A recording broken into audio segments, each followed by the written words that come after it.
Olá, meu amigo, minha amiga. É muito bom ter a sua companhia no programa Teólogos. Aqui nós estudamos a Palavra de Deus com tempo, com calma e com profundidade. Queremos conhecer a Escritura, mas acima de tudo, nós queremos que você saiba e pratique a vontade do Pai Celestial.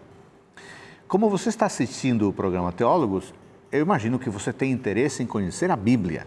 Então vou lhe dar uma dica muito importante e prática. Acesse o site biblia.com.br e você encontrará diversos estudos bíblicos de diversos temas, além do que você poderá pedir materiais para a TV Novo Tempo. Tomou nota? Eu vou repetir. biblia.com.br. Você também pode acessar as redes sociais que aparecem na sua tela para se informar sobre programas, sobre convidados e talvez até algumas curiosidades. Um dos trabalhos fundamentais da igreja cristã é evangelizar. É falar das boas novas para aqueles que ainda não conhecem a Deus, a sua palavra e, consequentemente, não conhecem a vontade do Pai Celestial. É por isso que Jesus disse: ide, portanto, fazer discípulos de todas as nações, batizando-os em nome do Pai e do Filho e do Espírito Santo. Eu li Mateus 28, 19. O que é evangelismo? Qual a importância do evangelismo para a vida pessoal e para a vida da igreja? Esse e outros assuntos serão tratados no tema de hoje. Está começando o programa Teólogos. Certamente você já ouviu a palavra evangelizar ou evangelho. Falamos de 4 evangelhos. Evangelhos se referem às boas novas. Evangelizar é quando nós espalhamos as boas novas. De maneira muito simples, é isso que significa. Pois no programa de hoje vamos tratar do evangelismo. E para isso, temos 2 pessoas convidadas que conhecem o assunto. São 2 pastores, mas também eles estudaram, fizeram seu doutorado em teologia, então estão preparados para conversarmos sobre esse tema. Então eu sugiro que você tenha a sua Bíblia em mãos e que você tenha um caderno, uma caneta, para tomar nota das ideias que você considerar importantes. Eu vou apresentar aqui o primeiro convidado, é o professor, doutor e também pastor da Igreja Adventista, Emílio Abdala. Pastor Abdala, obrigado por sua presença conosco. Você que é, por vocação, por profissão, um evangelista, não é isso mesmo? Mais ou menos. Você trabalha com evangelismo, você lidera um grupo de estudantes que vão para o evangelismo. Então, aliás, você combina o trabalho administrativo com o trabalho de preparar futuros pastores. Sim, eu tiro tempo para instruir, eu dou classes ali no NASP para um grupo de estudantes e nesse processo de preparo eu também realizo a campanha, eu realizo o programa evangelístico e eles participam comigo e depois são enviados e naturalmente eu também preciso supervisionar o trabalho deles. Que desafio você encontra ao você preparar jovens? Muitos deles não têm experiência ainda, né? Como instrutor, como professor, como é que você lida com tanta diversidade, e não apenas dos estudantes, mas de locais onde eles vão? Eu sei que você tem um projeto, mas você tem diversas pessoas, aliás, dezenas de estudantes, né? Como é que é esse desafio de lidar com cada um deles com suas particularidades? Veja, é um privilégio você trabalhar com esses estudantes. Eu sempre, vários deles hoje estão em funções acima da minha. Alguns são meus chefes hoje.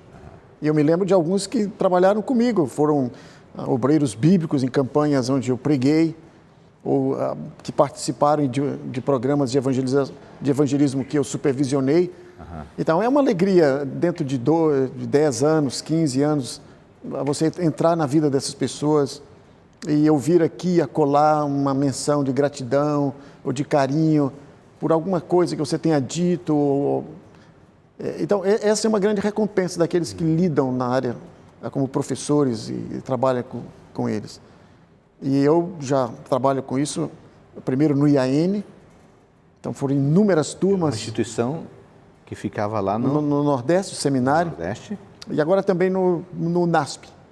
Então, passam conosco estudantes das mais variadas experiências, nível de maturidade, e todos eles você precisa encontrar um local, você precisa acompanhar e ajudar e aconselhar para que eles finalmente voltem com experiência positiva e com a certeza de uma vocação no coração de que eles foram chamados para o ministério. Legal. E tem os aspectos bons de tudo isso, como você disse, você acha prazeroso, aí de vez em quando tem que puxar a orelha de alguns, orientar, né, aconselhar, direcionar, né? Faz parte do processo de ser um professor, né? É. Muito bem. Outro convidado nosso é o pastor Paulo Silas, que trabalha na região de São Paulo. Muito obrigado, pastor Paulo, por estar conosco. Você orienta pastores, é isso mesmo? O seu trabalho é acompanhar, aconselhar pastores, tanto os novatos quanto aqueles que são mais experientes. Mais experientes. Nós temos 82 pastores lá na região sul, então é um prazer. E eu os oriento, inclusive também, o pastor Antônio é o nosso evangelista, e ele é também subordinado do pastor Abdala. E nós temos lá uma classe mensal de evangelistas, escola de evangelistas. E eu sou lá, estou sempre com o Antônio. Inclusive, inicialmente, eu dei a ideia para o pastor Antônio, falei, pastor Antônio, você precisa deixar um legado para a escola de evangelistas aqui na Paulista Sul. Eu estimulei, e eu então estou sempre ao lado dele, estamos juntos, pastor Antônio e eu, basicamente. Eu ali como um conselheiro e o pastor Antônio comandando a escola de evangelistas, porque isso sempre me encantou. Mas, pastor, eu vou falar uma coisa do pastor Emílio Abdala, que talvez ninguém tenha dito para ele. Então vamos lá. Ele vai saber, ficar sabendo pela primeira vez. De primeira vez. Ele nem sabe disso. Não sabe disso, é a primeira vez, eu acho. Mas como eu cuido dos pastores e as esposas, a FAM, a diretora da FAM, trabalhamos sempre juntos, a esposa do presidente. FAM é a ala... É uma associação de esposas de pastores. Né? E numa das reuniões que fizemos sociais com as esposas dos pastores, estava lá a esposa do pastor Abdala. Em algum momento chamaram algumas esposas para dizer quais as características do esposo e o que elas mais admiravam no esposo. E eu fiquei prestando atenção no que a esposa do pastor Abdala diria. E agora, hein? E ela disse, uma das coisa boa, não é? Não, ela falou assim, meu esposo respira a conquista de almas, respira evangelismo. Olha e isso me dá muito orgulho, me dá muita alegria, ela disse. Então ela fez ali uma homenagem. Um elogio. Não sei se isso chegou para ele, talvez esteja chegando pela primeira vez. Agora chegou e agora está registrado. Exatamente. E realmente o pastor Abdala tem isso nas veias. Que bom. Aliás, falando de família, pastor Abdala, fale um pouquinho da sua família, esposa, filhos, por favor. Eu tenho 2 filhos. Minha esposa se chama Gina. Ela foi professora, coordenou o programa de enfermagem lá no seminário, na Faculdade Adventista da Bahia. Sim. Hoje ela é professora de enfermagem. Ela fez um doutorado aqui na USP e ela leciona essa área. Interessante. E coordena projetos de pesquisa. Eu tenho 2 filhos, Samuel, a Sâmila. Ambos foram criados também dentro de escola, dentro do IAN. O rapaz hoje faz um programa de PhD, um doutorado na área de geologia. Geologia. Lá na Universidade Loma Linda. Ok. Estados Unidos. E a menina faz um mestrado aqui na USP, na área de saúde pública. Então, ela está seguindo os passos da mãe. Então, a família gosta de estudo. Tem muito livro em casa. Tem. Que legal. Tem muito livro. Até além do que devia, né? Muito bem, que bom. Que bom que a família também se engaja naquilo que é de interesse para todos, né? E a sua família, pastor Paulo? Minha família é pequena. A minha esposa, ela é secretária na associação, Paulista Sul, secretária do secretário. Ela sempre foi secretária da administração, presidência, secretaria. E eu tenho um filho, ele é músico profissional, Felipe Garibaldi. Felipe Garibaldi. Então ele tem uma formação na USP, né, de violão erudito. Então ele concluiu o seu bacharelado na USP em violão clássico, mestrado também na USP. né? E esse ano aqui ele está iniciando, está trabalhando para iniciar um doutorado. Que bom. Na área dele. Que legal. Eu já tive a oportunidade de ouvi-lo, realmente ele é muito bom naquilo que faz. Obrigado. Pastor Abdala, você é professor de evangelismo, você é professor na área de teologia aplicada. Então, vamos conceituar rapidamente. O que significa, biblicamente, evangelizar? Por que isso é tão importante? Evangelizar é apresentar Cristo de uma maneira atrativa, interessante, de maneira que essas pessoas o aceitem como Senhor e Salvador e se tornem membros responsáveis da igreja. Isso é muito importante, porque eles precisam ser incorporados à igreja local. E isso é importante porque isso é um coração, essa é a agenda deixada pelo Senhor Jesus Cristo para a igreja. Pela igreja. Isso é conhecida como uma grande comissão.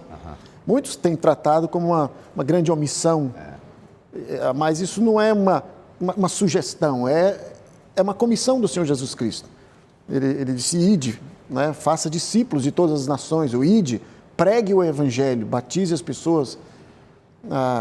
E esta ordem de Cristo, ela está presente na Bíblia, nessas passagens conhecidas como a grande comissão, e você tem pelo menos 4, 5 textos ali, sendo que o sumário de todos eles é o texto de Mateus 28, versos 19 e 20, não é? Onde você tem ali alguns elementos e há o imperativo, que é evangelismo, que é ensinar pessoas, é fazer discípulos, aliás, fazer discípulos. Agora, essa comissão, você citou Mateus 28, é dirigida a todos, ou seja, todos podem ou todos devem ser evangelistas? Qualquer pessoa? Você é um evangelista e você faz isso há anos. Mas esse é um trabalho de todo mundo? Jesus está dizendo, ide, ele está dizendo a todos isso? Sim, todas as pessoas têm que estar envolvidas nisso. Então, o evangelismo não é um trabalho para profissionais. Agora, é importante destacar que na Bíblia existem vários verbos que denotam diferentes maneiras de evangelizar.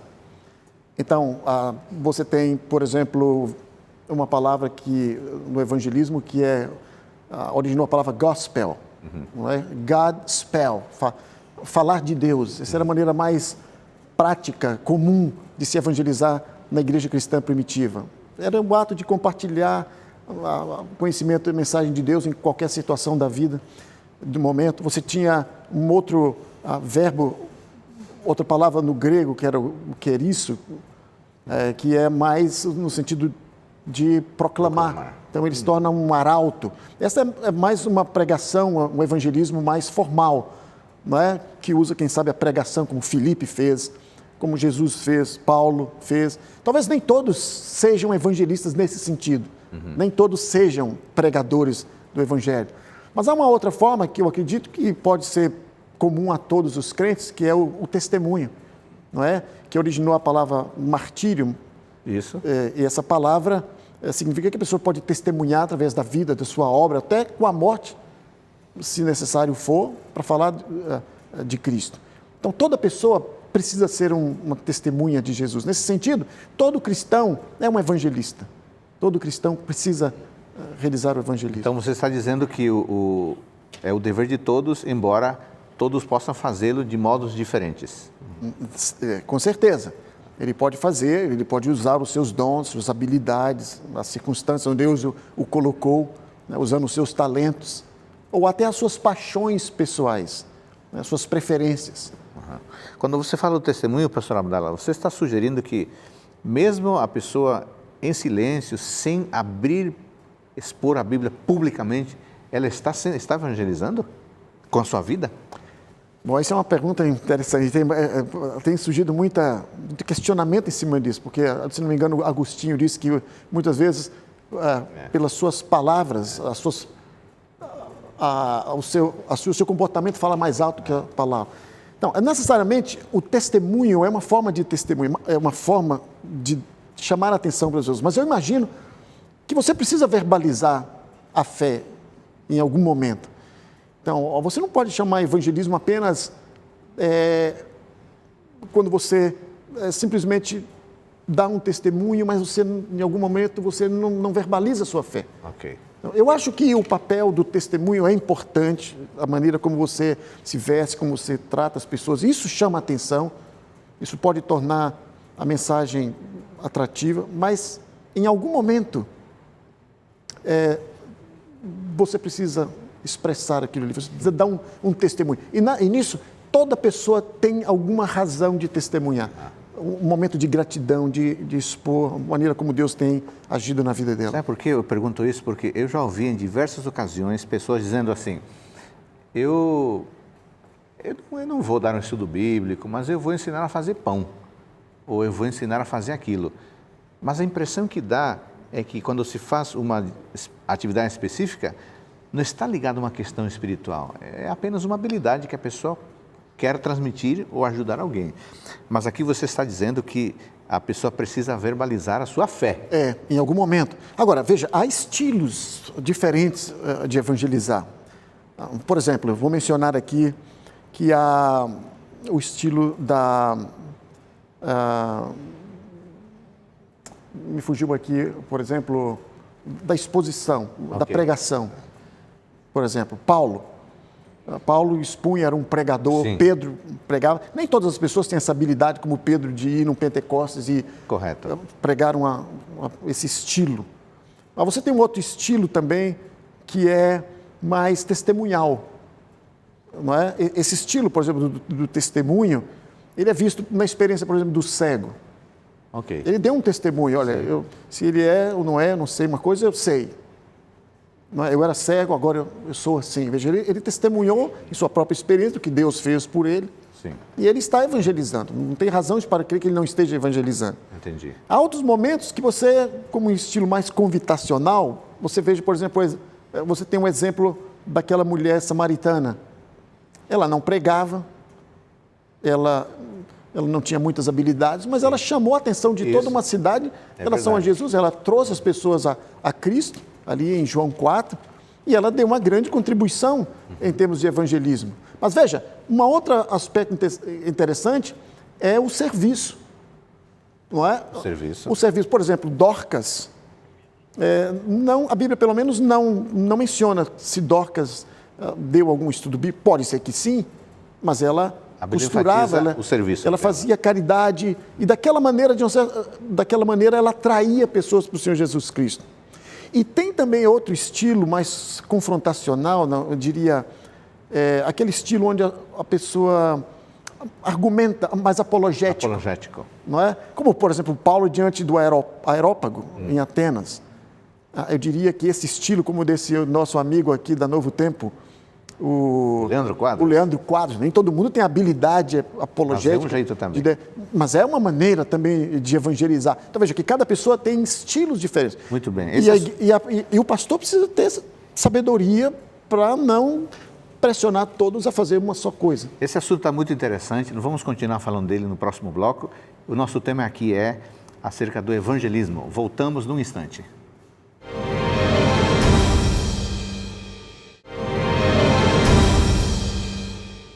No programa de hoje estamos tratando do tema evangelismo. Evangelizar é falar de Cristo, do amor de Cristo, do que Ele fez por nós, para aqueles que ainda não conhecem isso. E o pastor Abdala estava argumentando no primeiro bloco que todas as pessoas podem evangelizar.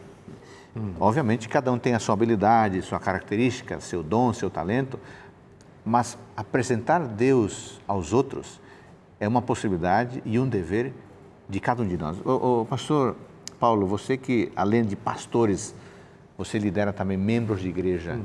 Você nota isso que o pastor Abdala falou, essa diversidade de abordagens nos diversos líderes que você orienta? O pastor Abdala estava falando e eu estava me lembrando da aula de um velho professor de evangelismo, pastor Daniel Belvedere. Isso.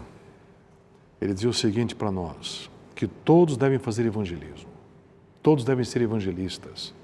A igreja, todos têm que fazer de acordo com os seus talentos, os seus dons, todos. Entretanto, para algumas pessoas, Deus deu o dom do evangelismo especial. Por exemplo, eu sempre digo ao pastor Antônio, né? Falo assim, você não é um referencial, não é um padrão para todos os pastores nossos aqui, que você tem uma aptidão, um dom especial. E tem mesmo. Embora todos os pastores devam fazer evangelismo, mas ele tem mais facilidade, a gente vê que ele tem, quer dizer... Não se pode esperar que todos façam igual a ele, né? Eu não vou fazer um evangelismo como o pastor Abdala. Eu costumo dizer que eu sou um pastor incomparável. Porque Deus me criou de uma forma singular, diferente, né? Totalmente singular, como as digitais. Então, algumas coisas que o pastor Abdala dá de braçada, faz com... Eu não consigo. Em contrapartida, tem coisas que eu consigo fazer que ele não consegue, porque Deus nos criou de uma forma diferente. Então, a visão e a mensagem que eu tenho passado para meus pastores é que todos devem fazer evangelismo. No entanto, existem alguns pastores lá no meu campo de trabalho, e posso mencionar ali, dentre esses 80, uma meia dúzia que tem uma aptidão especial, tem facilidade. Então, o Senhor Deus espera mais deles, embora todos devam fazer, evidentemente dentro da sua esfera, das suas capacidades, mas alguns é como a oração. Todos devem ser homens de oração, homens e mulheres, todos devemos orar. Mas algumas pessoas, elas têm o dom da oração. Entende? Elas fazem a listinha de oração, têm uma habilidade para isso. Então, o Senhor espera mais delas. Então, há que se fazer essa diferença. Porque se a gente colocar todos, e o pastor Abdala colocou muito bem isso daí, né? Muito bem. E nós não podemos colocar todas dentro de um mesmo pacote. E o Senhor não espera que todos façam o mesmo tipo de trabalho, com a mesma envergadura, a mesma eficiência, né? Mas Ele espera que todos façam evangelismo, né? Entretanto, para alguns Ele deu um dom especial. Eu creio nisso. Agora, pastor Abdala... Assim, ecoando o que esse velho professor nos dizia. Claro. Eu creio nele. Pastor Abdala, o propósito do evangelismo é que as pessoas se engajem, se comprometam com Cristo. E como parte desse processo, as pessoas são batizadas. Agora, nós observamos que há uma constante tensão entre evangelismo e conservação. Como lidar com essa tensão? Primeiro, entendendo que a grande comissão, ela lida com esses dois aspectos, que é a evangelização e a edificação de pessoas. Não é apenas evangelizar pessoas. Quando você analisa o imperativo de Mateus 28 e os verbos auxiliares, você vê, ele sugere, que ele indica que as pessoas devem ir, devem ensinar, devem batizar e continuar ensinando. Então, na primeira parte, você vê a evangelização. A pessoa tem que ir e precisa fazer discípulos, ele precisa ensinar. Mas agora você vê a edificação na segunda parte, quer dizer, a pessoa precisa ser batizada, ou seja, precisa ser incorporada a Cristo, ser incorporada à igreja e precisa receber mais ensinamentos. Então, você vê bem nitidamente esses dois elementos, evangelização e edificação. Esses dois elementos precisam estar constantes em um programa de evangelismo. O apóstolo Paulo, por exemplo, a maneira como Paulo entendeu a grande comissão de Jesus, por exemplo, foi plantando igrejas. Ele plantava igrejas. Qual era o objetivo final de Paulo? Quando você lê o livro de Colossenses, capítulo 1, verso 28, ele diz, eu prego, eu ensino, eu doutrino todo homem a fim de levar todo homem perfeito em Cristo. Essa palavra perfeito significa maduro em Jesus Cristo. Esse era o objetivo. Então, isso aí está o aspecto do discipulado, né? A pessoa tem que estar edificada em Cristo. E como ele fazia isso? Veja que como evangelista, nas 3 viagens missionárias que o apóstolo Paulo fez, você vê Paulo desbravando lugares, entrando em cidades, não é? Pregando o evangelho em praças, no mercado público, ou nas sinagogas, ou alugando auditórios, como no caso ali na cidade de Éfeso. Mas você também vê a preocupação de Paulo com a edificação. Porque é muito comum um evangelista dizer, eu prego, mas a igreja toma conta. E ele apenas faz o papel de alguém que faz um parto, não é? Eu esqueço o termo médico para isso daqui. Então, eu sou especialista em parto, agora eu dou para a pessoa, a família que tome conta. Não, obstetra. Um obstetra, não, o evangelista não é isso. Ele leva a pessoa, ajuda a pessoa a nascer, mas ele também tem que acompanhar. Veja, por exemplo, o apóstolo Paulo. Primeira viagem missionária, ele vai na região da Galácia. Ele planta igrejas, ele evangeliza pessoas. Não é? Quando ele retorna para a cidade de Antioquia da Síria, olha a preocupação dele. Ali em Atos, capítulo 14, verso 21, você vê a edificação.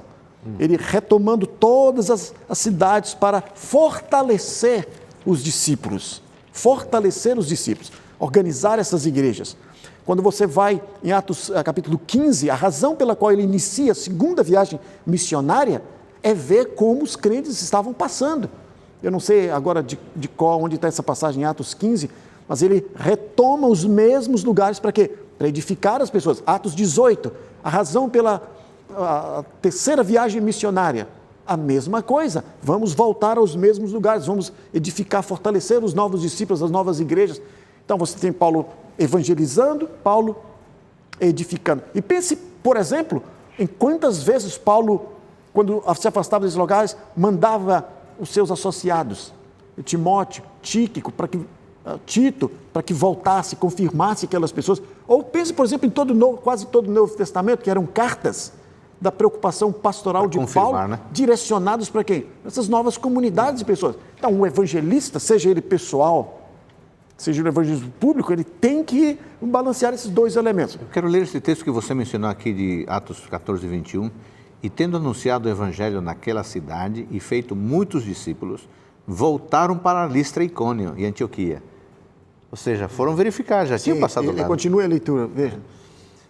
Fortalecendo a alma dos discípulos, exortando-os para permanecer firmes na fé e mostrando que através de muitas tribulações nos importa entrar no reino de Deus. E o verso seguinte você vê ele organizando a igreja. Quer dizer, organizando a comunidade. E promovendo-lhes em cada igreja a eleição de presbíteros, depois de orar com jejuns, os encomendaram ao Senhor em quem haviam crido. Então, esses dois elementos precisam estar bem firmes. Pastor, nessa linha, veja que recorrentemente a gente volta para Mateus 28, né? Sim. E o pastor Emílio falou, um dos motivos da questão da conservação é que há que se ter o ensino antes, depois do batismo. Foi feita há algum tempo atrás uma pesquisa perguntando por que as pessoas saíam da igreja, abandonavam a fé. E segundo a pesquisa, o que ganhou em primeiro lugar foi a questão de amizade, falta de companheirismo, de amizade na igreja, que as pessoas disseram.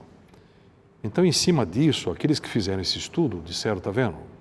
Basicamente, o que falta é um acompanhamento, uma amizade para essas pessoas. Mas seria como, estive conversando isso daí, inclusive na ocasião, com o meu conselheiro de tese. Seria como se eu vou a um médico com uma dor de cabeça e o médico diz, por que você está... Perguntar para o médico, fazer uma enquete, por que você está com dor de cabeça? E daí você mesmo dá o diagnóstico. Olha, eu estou com dor de cabeça porque não dormi direito à noite, porque fiz isso. Então, em cima do que você responde, você faz o diagnóstico e havia uma receita, certo? Não é assim. Embora a resposta dessas pessoas sejam estas respostas, falta de companhia, isso é uma verdade. Tem razão, mas não é a maior razão.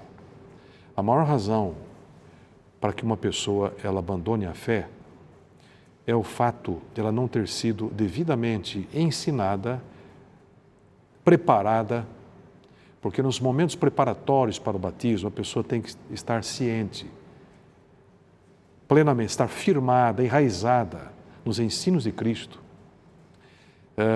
inclusive advertida do que ela vai poder encontrar na igreja, claramente, os erros e defeitos, os desapontamentos, tudo com antecedência, preparar a pessoa. E após o batismo, não abandoná-la, continuar ensinando, ratificando-a na fé, confirmando-a na fé, como os apóstolos faziam. Porque se uma pessoa, ela está firme, ela aprendeu, ela é ensinada antes, depois do batismo, é acompanhada nessa edificação, ela não sai. Veja que a mulher cananeia, Jesus provou-a ao máximo. Não é? Jesus não lhe respondeu palavra, ela não abandonou Jesus, ela só foi desapontada por Jesus. Jesus a ignorou, aparentemente. Os discípulos a maltrataram, mas não foi uma justificativa para ela ir embora. Finalmente, Jesus demonstrou um certo preconceito racial com ela. Eu não vim senão para as ovelhas perdidas da casa de Israel, você não é judia. Olha quanta coisa aconteceu para essa mulher, quantos motivos ela teve para sair. Dizer assim, olha, que vá tudo às favas, entendeu? Eu não esperava isto, entendeu? Mas ela continuou firme e finalmente Jesus provou-a falando que era para um oriental o maior xingamento na época, comparando a um cachorro. Não é? Mas o texto sagrado diz que ela veio e o adorou ao Senhor. Esteve próximo. Quer dizer, então, quando uma pessoa está solidificada na fé, ela teve um devido preparo na conferência, um devido acompanhamento pós-conferência, está enraizada, ela enfrenta toda e qualquer turbulência que possa existir. Interessante. Pastor Abdala, será que haveria possibilidade de falar num tipo de evangelismo, um modelo evangelístico que alcançasse todas as pessoas, ou deveria haver um modelo adequado ao tipo de pessoas que se quer alcançar? Estou pensando aqui, por exemplo, num grupo mais intelectualizado. Que orientação a pessoa ou a igreja pode ter para considerar os diversos grupos que precisam ser alcançados? Você já falou dos talentos de cada um. Há várias abordagens de evangelismo que devem ser direcionadas a pessoas específicas. Porque há várias classes, as pessoas aprendem e reagem de maneira diferente. Vamos pegar um exemplo aqui do evangelismo de Paulo na cidade de Éfeso, na cidade de Filipo. Então ele chega ali e ele encontra pelo menos 3 grupos de pessoas. A primeira pessoa que se batiza ali é Lídia, né? Provavelmente Lídia tivesse tido mais uma demonstração, uma explicação bíblica e ela se converteu e ela foi convertida. Mas há um outro caso de uma moça que estava ali naquela situação, que essa moça tinha um espírito do demônio sobre ela. Essa moça provavelmente também tomou a decisão e ela foi mais com gestos de compaixão de Paulo em relação a ela. E ela veio. Mas você já tem um outro indivíduo ali, que é o carcereiro, que embora também tivesse o aspecto da explicação da palavra, mas a demonstração do caráter de Paulo, eu acho que teve um efeito muito forte na decisão dele. Veja, as pessoas reagem de diferentes maneiras. Hoje em dia, por exemplo, você tem diferentes grupos na comunidade. Os ricos são pessoas semelhantes a eles. Muitos não têm interesse em estudo da Bíblia, eles têm interesse apenas naquilo que lhes interessa. Claro que o evangelista sábio, ele vai partir da necessidade imediata para a necessidade última. A necessidade última, que ele não está ciente, é Jesus na vida dele. Agora, a maneira como ele vai fazer isso daí, nem sempre é pelos métodos mais convencionais. Há um indivíduo estudioso chamado Egan, ele fez um famoso diagrama de Egan, onde ele apresenta é conhecido na literatura de crescimento de igreja como diagrama de resistência e receptividade, onde ele coloca à esquerda menos 10, menos 8, menos 7, menos 6, menos 5, bem na extremidade, aqui o 0 e 1 mais 1, 2, 3, 4, 5, 6, até 10. As pessoas que estão na extrema esquerda, menos, são pessoas bem resistentes. Bem resistentes, são extremamente hostis ao evangelho.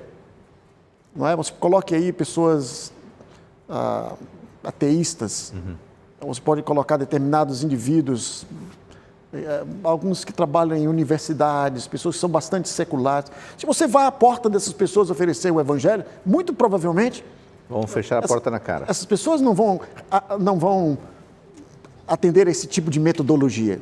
Veja que você precisa encontrar alguma coisa que chegue ao coração dessas pessoas. Não é qualquer método. Exato. Por outro lado, você encontra quase ali próximo do 0 pessoas que são muito receptivas, abertas ao evangelho. Qualquer semana de colheita de evangelismo, onde você faça um apelo, as pessoas vão aceitar, porque elas vão à igreja. A outra sequer vai à igreja. A mensagem tem que chegar onde ela está. Então, o evangelista, ele precisa adequar de abordagens diferentes. É por isso que uma definição muito interessante de evangelismo, cunhada pelo movimento de crescimento de igreja, ele diz que o evangelismo é um processo. É um evento, mas é um processo também. Quando uma pessoa nasce, Você diz, testemunho para devido fins que fulano nasceu em tal hora. Isso. Então, mas no evangelismo é também um processo, porque a pessoa nasceu ali, mas ela ficou 9 anos no ventre da mãe se desenvolvendo, né? Então, Billy Graham costumava dizer que são necessários pelo menos 20 pessoas para ganhar uma pessoa para Cristo. Uau, que desafio. Nosso assunto está muito interessante, há muita coisa a ser dita ainda. Por exemplo, qual é o papel da igreja ou de cada pessoa na plantação de igreja? Nós vamos tratar desse tema e de outros ainda no próximo e último bloco.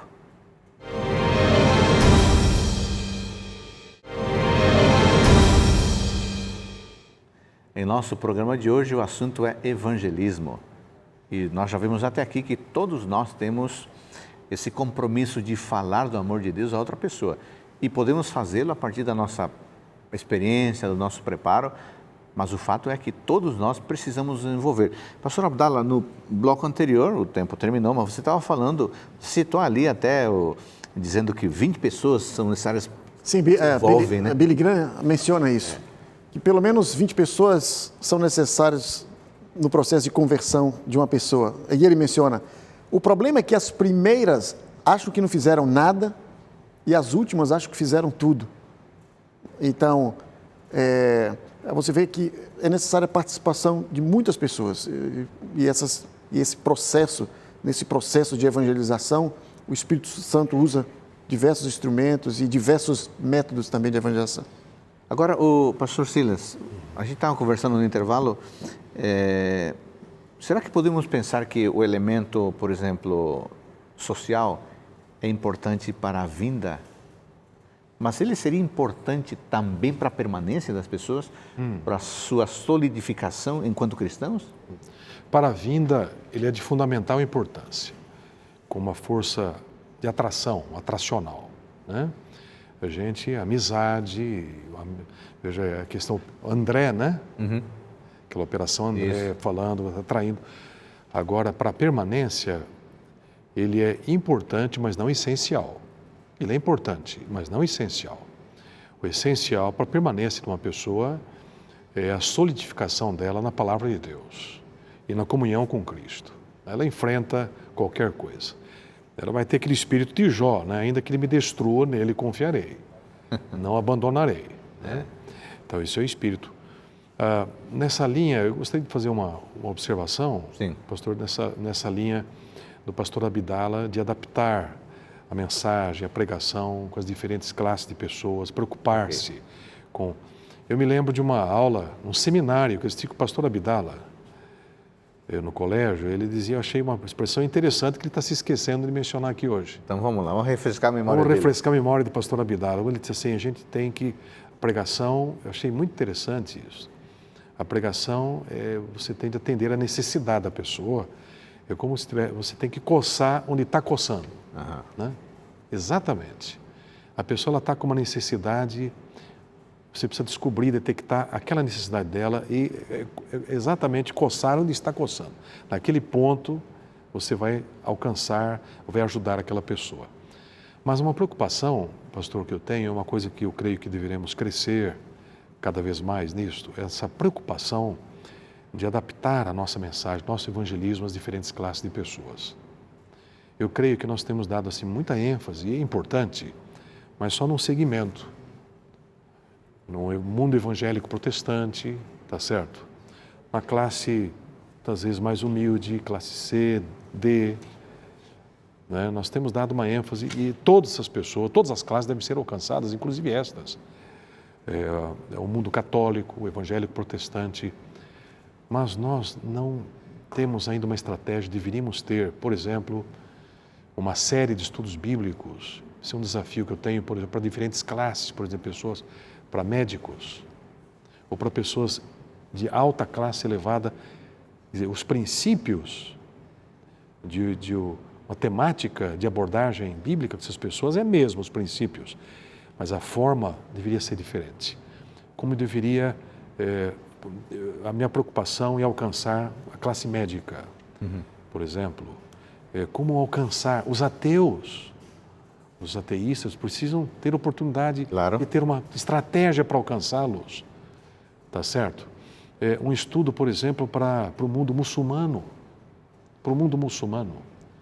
Um estudo, como que eu vou abordar as lições da Bíblia com uma certa classe de pessoas do mundo que não crê, por exemplo, na divindade de Cristo, tá certo?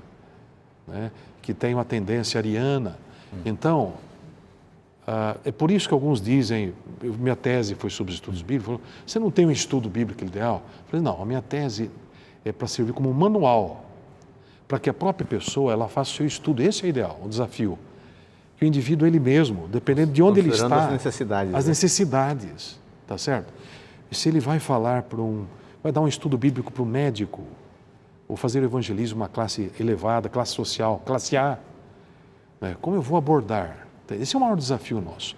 Nós temos abordado muito, e é importante, mas dentro de um trilho quase no mundo evangélico protestante, o mundo católico, e nós temos de crescer e ter um pensamento no sentido de alcançar outras classes sociais, profissionais, e isso nós temos uma carência tremenda. E são pessoas que estão aí morrendo em nossa volta sem conhecimento do Evangelho. Agora, pastor Paulo, haveria o risco de, na tentativa de alcançar, acabar por relativizar a mensagem?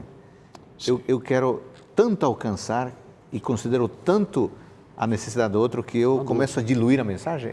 Esse risco existe? Não há dúvida, não há dúvida. E qual é o mecanismo que pode ser usado para não incorrer nesse problema? Na relativização, né?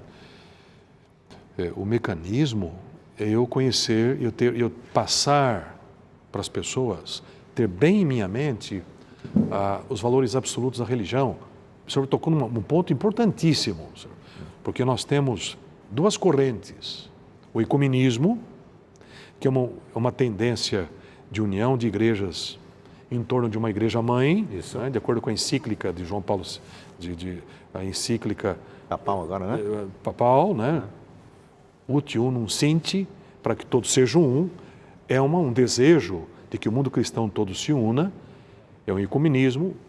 No ecumenismo, eu então posso sacrificar. Cada um abre mão das suas especificidades, né? A sacrificar algumas doutrinas que me são peculiares, para eu adequar, né, e ficar debaixo de uma igreja-mãe. Essa é uma situação que nós conhecemos, mas tem uma mais grave, que é o pluralismo religioso.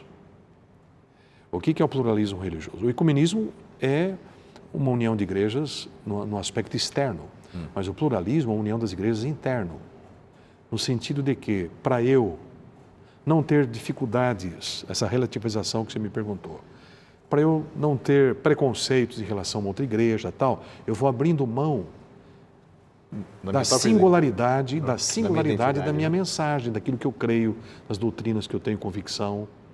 Então eu vou abrindo mão. Daquilo.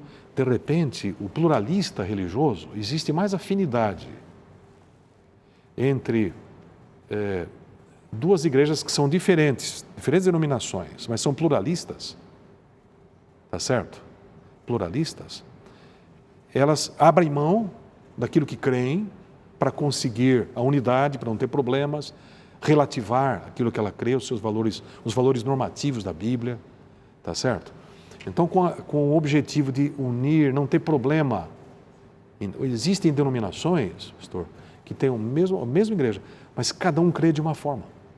Você vai naquela igreja para não dar problema. O líder religioso, para ele não ter dificuldade de relacionamento, então, um crê na divindade de Cristo, outro não crê, né? Um crê que Jesus vai voltar de uma forma, outro crê de outra, tá certo? Então, cada um ali quase que crê. Você não tem um referencial. Querem relativizar, tá certo?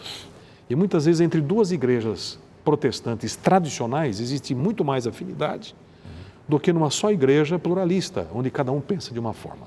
Então eu tenho que tomar cuidado, porque para não cair nessa relativização, eu tenho que ter os valores absolutos da religião na minha mente, os valores muito claramente da Bíblia, definidos, né? Para não entrar nisso, senão eu caio no pluralismo religioso. Mas mesmo a despeito dos riscos, dos perigos, todo evangelista, todo pastor, ele precisa aplicar esses princípios que na missiologia usa esse termo chamado contextualização, que é o princípio da adaptação. Claro. Não é? É claro, ele tem que identificar-se com a audiência sem perder a identidade. Sem abdicar da sua identidade. Exato. Identidade doutrinária. Mas na Bíblia você vê que Paulo era mestre na arte de adaptar. Da contextualização, né? Contextualização. Ele lida com pelo menos 3 tipos de público. Ele vai um público ateísta, um público deísta, um público panteísta, e para cada um ele tem uma abordagem. Por exemplo, quando ele prega dentro de uma sinagoga, um público mais deísta, você vê uma mensagem cheia de referências a passagens do Velho Testamento. Isso é muito claro no livro de Atos, no capítulo 14. Quando ele vai a um outro público mais panteísta, lá em Listra, ele já usa figuras de natureza, de colheitas. Quando vai a Atos 17? E quando ele vai a Atos, um público mais ateísta, ele... Filósofos, né? Sim. ele já... Mas nunca transigindo com Não. aquilo que ele pensava. Agora, ele não norte. perde a identidade mesmo, né? A Sem teologia perder a continua a identidade. mesma, né? Não, e há um limite. Há um limite. Sim, um limite. E esse limite, por exemplo, é muito perceptível, por exemplo, no momento em que, lá em, se não me engano, em Listra, quando eles queriam sacrificar algumas pessoas em homenagem a Paulo e Barnabé, confundindo eles com Mercúrio. E ele interrompe ali, porque ali já envolvia o princípio da idolatria. Eu entendo a sua pergunta da relativização. Porque se eu quero alcançar uma classe social elevada, eu tenho que confrontar aí com um estilo de vida diferente. Eu tenho que é como que eu vou pregar a palavra, mas ao mesmo tempo conseguir com que o secularismo, né, ao mesmo tempo seja resolvido naquela vida, sem eu condescender para conquistar, né, o rico. Eu vou me conceder com alguns costumes, um estilo de vida inadequado. Então eu preciso me cuidar muito para que nesse desejo de adaptabilidade, de conquistar essas diferentes classes sociais, eu me condescenda de uma tal maneira que transija com o pecado, com alguma coisa errônea que não deve acontecer. Bom, agora Jesus Cristo foi o mestre da adaptabilidade. Imagina, ele assumiu a nossa forma humana, né? Exato. Certo. Mas ele continua sendo ele, né? Mas ele veio experimentar o modo como nós vivíamos. Pastor Abdallah, qual a relação que há entre evangelizar e plantar uma igreja? Isso tem uma relação muito grande. Porque se a grande comissão diz que o alvo, que a meta final, o objetivo é fazer discípulos, eu mencionei aqui que a maneira como Paulo aplicou esta grande comissão foi abrindo igrejas. Sim. Em outras palavras, ele fazia discípulos, mas ele organizava esses discípulos em comunidades. Plantio de igrejas é exatamente isso. É organizar comunidades de discípulos em locais, em áreas ainda não alcançadas. E hoje, Paulo plantou várias igrejas. Na primeira viagem missionária, deve ter plantado 7 a 8 igrejas na região conhecida como Galácia. Sim. Depois ele plantou igrejas ali na região de Éfeso, todo aquele vale da Ásia Menor, depois na Europa. Hoje em dia, plantação de igreja é esse ministério específico que você usa o evangelismo, o discipulado, para organizar novas igrejas em novos locais.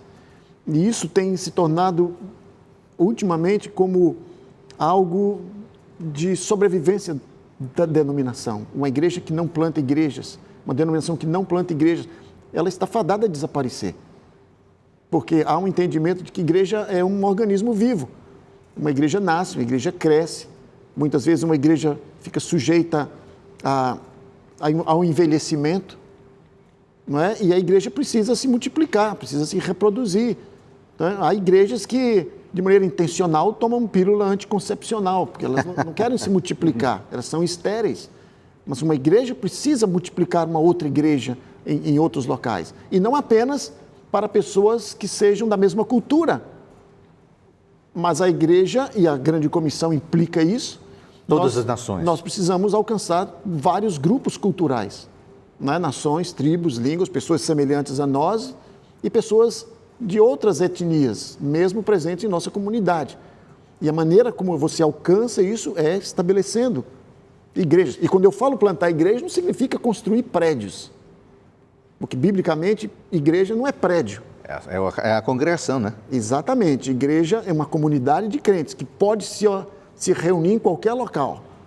Eles podem alugar um local, eles podem se organizar numa casa, igrejas nas casas, em vários lugares isso acontece. Sim.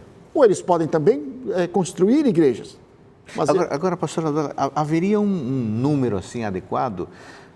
Por exemplo, você falou tem que plantar uma igreja, não pode ser estéril. O que a gente consideraria preocupante uma comunidade que não se multiplica, não tem filhos? Vamos pensar assim, a comunidade está lá há 15 anos, não teve nenhum filho. Isso é preocupante? 15 anos sem filhos? eu não mencionaria exatamente tempo, mas eu estava dizendo que uma igreja, ela chega num ponto onde ela passa a se preocupar unicamente com as suas necessidades, não é? Então ela perde esse caráter missional. Então, há muitas igrejas que têm essa natureza apenas atracional. Eu não digo que isso não seja importante. Uma igreja tem essa natureza atracional, porque ela precisa atrair pessoas, mas também tem que sair para alcançar pessoas que não vêm à igreja. Nós vivemos uma cultura muito secular, onde essas pessoas são bem definidas em um livro recente que diz que essas pessoas amam a Cristo, mas não gostam de igreja. Sim. Então, se você espera que essas pessoas venham à igreja para conhecer a Cristo, muito provavelmente essas pessoas nunca o farão. Então, a igreja precisa ir aonde essas pessoas estão. Levar o evangelho a essas pessoas e abrir igrejas que sejam culturalmente ajustadas a essas pessoas aí. Não é? E você pode organizar comunidades, é possível você ter uma igreja dentro de penitenciárias, igreja dentro de condomínios, igrejas dentro de casas. Então, no momento em que você flexibilizar isso daqui, eu imagino que a igreja vai ter uma presença mais marcante na comunidade, ao invés de ter simplesmente igrejas em um prédio esperando que as pessoas venham até elas. Isso não funciona assim. Então, num dado momento, a igreja tem que ir às pessoas. Tem que não apenas dizer, vamos abrir as portas para que eles venham nos visitar, então. Exatamente. Então, dentro do jargão missiológico, você chama isso de abrir portas frontais e portas laterais. Porta frontal é tudo que a igreja faz para atrair pessoas a ela. São as atividades que nós temos ali dentro da igreja. As pessoas vêm, de repente elas ouviram a TV Novo Tempo, ou de repente são atraídas através da influência de um amigo, ou quem sabe um evento que você realiza, então as pessoas vêm à igreja. Mas a igreja tem que ir onde as pessoas não estão. Então você precisa abrir portas laterais. E aí estão, por exemplo, os pequenos grupos. Né? Aí estão, por exemplo, qualquer projeto que você leve à comunidade, seja um projeto de compaixão, onde a igreja chega, onde eles não vêm. Então, esse tipo de atividade precisa ser destacada. E plantar igrejas é uma forma de abrir portas laterais na comunidade. Pessoas não são alcançadas só pela porta frontal, pela porta lateral também. Eu fico imaginando, então, pastor Paulo e pastor Abdala, que toda a comunidade, toda a igreja precisa ter um grupo que esteja pensando sempre nisso, né? Como abrir as portas frontais e como abrir as portas laterais. Porque isso não é coisa automática, né? Tem que ser planejado, não é isso? Tem que ser pensado, né? Sim, exatamente. O plantio de igrejas é isso. Veja, William Temple costumava dizer que a igreja é a única sociedade que existe para os que não são crentes. É verdade. Não é? Então, a igreja tem que ter esse foco externo. É claro que ela se preocupa com a edificação, sim, mas ela tem uma razão de existência. É alcançar o mundo, né? Alcançar o mundo. Muito bem. Amigos, esse tema foi muito importante. Pastor, nessas grandes cidades... E nosso tempo está terminando. Uma palavrinha rápida. Né? Esse tema do pastor é fantástico. Nós temos um grande desafio nas grandes cidades hoje. Na região onde eu moro, por exemplo. Ali eu moro numa zona de nascentes, né? Para pintar a igreja lá tem que ter autorização do governo, abrir a igreja. Então, esse aspecto que o pastor disse, através de novos grupos, pequenos grupos, é uma solução que nós encontramos. É verdade. Amigos, muito obrigado pela presença, pastor Paulo, pastor Abdala. Você que nos acompanhou até agora, você é um evangelista. Você pode falar de Cristo à sua família, aos seus amigos e até a gente que você não conhece. Obrigado por nos acompanhar. Voltamos numa outra oportunidade com o programa Teólogos.